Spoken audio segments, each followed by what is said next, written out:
Hello friends, எல்லாருக்கும் வணக்கம். இன்றைக்கி இந்த வீடியோவில் நாங்கள் மதியானம் என்ன செஞ்சோம், அப்புறம் ஈவினிங் என்ன ஸ்நாக்ஸ் செஞ்சோங்கிறத பார்க்கலாம். அதோட ஒரு சின்ன பாட்டு பாடிக்கிறேன். வீடியோக்குள்ளே போகலாம். மஞ்சம் வந்த தென்றலுக்கு மஞ்சம் வர நெஞ்சம் இல்லையோ, அன்பே என் அன்பே, தொட்டவுடன் சுட்டதென்ன கட்டழகு வட்ட நிலவோ, கண்ணே என் கண்ணே பூபாலமே, கூடாதென்னும் வானம் உண்டோ சொல். மன்றம் வந்த தின்றலுக்கு மஞ்சம் வர நெஞ்சம் இல்லையோ, அன்பே என் அன்பே. அடுத்து நான் இன்னைக்கு காளான் பிரியாணி செய்ய போகிறேன். அதோட வீடியோ போட்டிருக்கேன், உங்களுக்கு வேணும்னா செக் பண்ணி பாருங்கள். அதுக்கு உண்டான ப்ரிப்ரேஷன் தான் இங்கே பண்ணிகிட்ருக்கிறேன். எல்லா காயும் கட் பண்ணி வச்சுட்டேன், ரெடியாக இருக்குது. அடுத்து காளான் மட்டும் க்ளீன் பண்ணிவிட்டு அடுத்தது செய்ய வேண்டியதான். அது நல்லா டேஸ்ட்டு சூப்பராக இருந்துச்சு. நீங்கள் ஒரு தடவை ட்ரை பண்ணி பாருங்கள். இந்த மசாலாலாம் கொஞ்சம் ஃப்ரெஷ்ஷாக அரைச்சி சேர்க்கும்போது அது ஒரு டேஸ்ட்டு வேறு லெவல். அதுக்கு தேவையான புதினா கொத்தமல்லி சேர்த்துக்கிறேன். அதையும் நல்லா அலசிட்டு நம்ம சேர்த்துக்கலாம். புதினா கொத்தமல்லி இல்லைனாலும் கொத்தமல்லி மட்டும் சேர்த்தா கூட போதும். அதனால் புதினா சேர்க்கும் போது அது நல்ல ஒரு பிரியாணிக்கு செம்ம ஸ்மெல்லு, அப்படியே அந்த வாசனையும் டேஸ்ட்டும் கிடைக்கும். அடுத்து அந்த இடத்த அப்படியே லைட்டாக க்ளீன் பண்ணிவிட்டு அடுத்து அரிசி ஊற வைக்க வேண்டியதான். கீழே காய் கட் பண்ணி அந்த இடமே அப்படியே கரையான மாதிரி ஆயிடுது. அதனால் கீழே ஏதாவது நியூஸ் பேப்பர் இல்லாட்டி டவலாட்டோ போட்டுக்கிறது கொஞ்சம் பெஸ்ட்டு. இல்லைன்னா கீழே ஏதாவது முறை மாதிரி வச்சுட்டு அதில் போட்டால் இந்த மாதிரி கரை ஆகாது.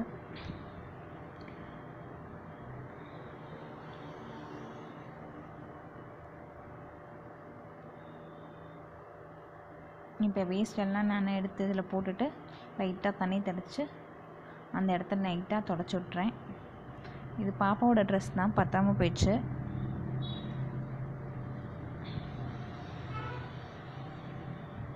இதில் ஏதாவது யூஸ்ஃபுல்லாக செய்கிற வீடியோ நான் உங்களுக்கு சீக்கிரமே போடுறேன்.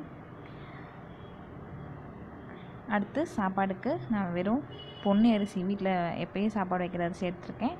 அதையே ஊற வச்சு பிரியாணிக்கு களைஞ்சி வச்சிடலாம்.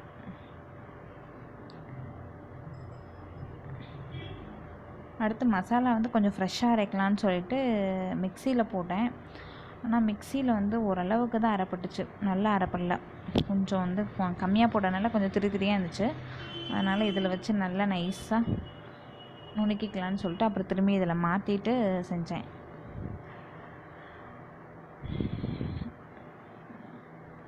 மிக்ஸி அதுவும் இல்லாமல் அந்த பிளேடு ரொம்ப ஷார்ப்பாக இல்லை. அது ஒரு தடவை உப்பு போட்டு அடிக்கணும். அது லைட்டாக லூஸாக வேறு இருக்குது, அதனால் அப்படி இருக்குதுன்னு நினைக்கிறேன். இதில் ஆனால் போட்டு நல்லா நைஸாக அரைச்சோன்னே நல்லா வந்துடுச்சு.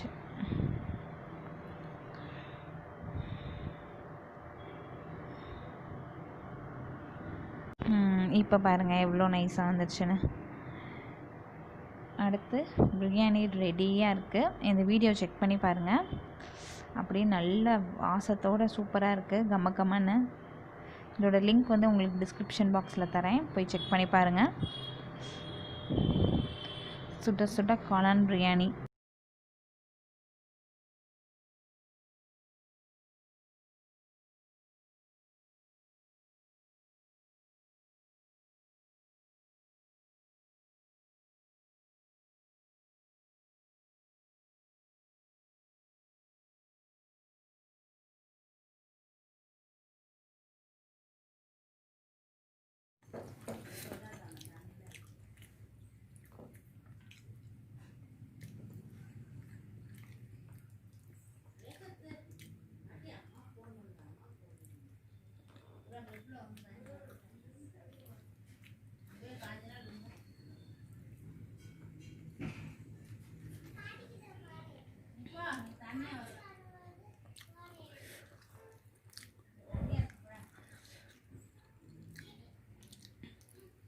சுடுது.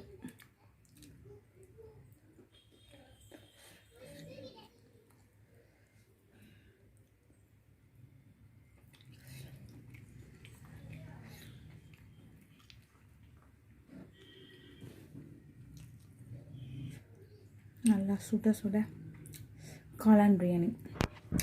அப்புறம் ஈவினிங் போல் வந்து காளான் வந்து சில்லி ஆட்ட போட்டேன். இது பாப்பாவுக்கு ரொம்ப பிடிக்கும். ஒரு தடவை செஞ்சு கொடுத்தேன், வனா நல்லா சாப்பிட்டா. அதனால் அவளுக்காக வந்து அது எந்த ஃபுட் கலர் எதுவும் சேர்த்தாமல் அவளுக்காக செஞ்சேன். அவளுக்கு இது என்ன பிடிச்சிச்சு அந்த டேஸ்ட்டு, அதனால் எந்த தடவையும் செஞ்சு கொடுக்கலான்னு செஞ்சேன். அப்புறம் வந்து அந்த சைடு அடுப்பில் வந்து அவளுக்கு முருங்கைக்காய் சூப்பு வந்து ரெடி பண்ணி வச்சுருந்தேன். இதோட வீடியோவும் உங்களுக்கு போட்டிருக்கேன். காளான் சில்லியோட வீடியோவும் உங்களுக்கு போட்டிருக்கேன். ரெண்டோட லிங்க்கும் டிஸ்கிரிப்ஷன் பாக்ஸில் தரேன், செக் பண்ணி பாருங்கள். சூப்பராக இருக்கும், ரொம்ப ஹெல்த்தியான சூப்பு. முருங்கைக்காயில் மினரல்ஸும் விட்டமின்ஸும் நிறையா இருக்குது. அதை வந்து ப்ளட் சுகருக்கு வந்து கண்ட்ரோல் பண்ணுறதுக்கு ஹெல்ப்ஃபுல்லாக இருக்கும். அதே மாதிரி நம்மளோட ரத்தத்தை சுத்தம் பண்ணுறதுக்கும் ரொம்ப ஹெல்ப்ஃபுல்லாக இருக்கும். நம்மளோட இம்யூனிட்டியை நல்லா பூஸ்ட் பண்ணும், நோய் எதிர்ப்பு சக்தியை. அப்புறம் வந்து நல்லா ஒரு போன்ஸ்க்கு நல்ல ஸ்ட்ரென்த் கொடுக்கும். அதனால் இந்த மாதிரி சூப்லாம் குழந்தைங்களுக்கு சின்ன வயசுலேருந்தே பழக்கிட்டோம்னா நல்லா ஹெல்த்தியாக வளருவாங்க. பாப்பாவுக்கு இது வந்து நான் அப்படியே வந்து உள்ளே இருக்க சதையெல்லாம் எடுத்து கொடுத்துருவேன். பாப்பா என்ன முருங்கைக்காய் வெறும் வயலே சாப்பிடுவான். ஆனால் வந்து அது கம்ப்ளீட்டாக அந்த சதை ஃபுல்லாக எடுத்து சாப்பிட தெரியாது. அப்படி இப்படி சப்பி சப்பி அப்படி சதையோடையே போட்டுருவேன். அதனால் சதையை எடுத்துகிட்டு இதுலையாவது மிக்ஸ் பண்ணி கொடுத்துருவேன், சூப்போடு மிக்ஸ் பண்ணி கொடுத்துருவேன், சாப்பிட்டுப்பா. இல்லாட்டி வந்து சாப்பாடோடு மிக்ஸ் பண்ணி கொடுத்துருவேன். இது வந்து போன தடவை செஞ்ச சில்லி, அது வந்து பார்த்திங்கன்னா ஃபர்ஸ்ட் டைம் ட்ரை பண்ணும்போது எடுத்தது இது. அப்போ பாருங்கள், அவங்க தான் எடுத்து சாப்பிட்றாங்க. ஹம்சி அவங்களோட கை தான் அது. நான் போடுற வீடியோஸ் உங்களுக்கு பிடிச்சிருந்துச்சுன்னா நம்ம சேனலுக்கு சப்ஸ்கிரைப் பண்ணுங்கள். நன்றி.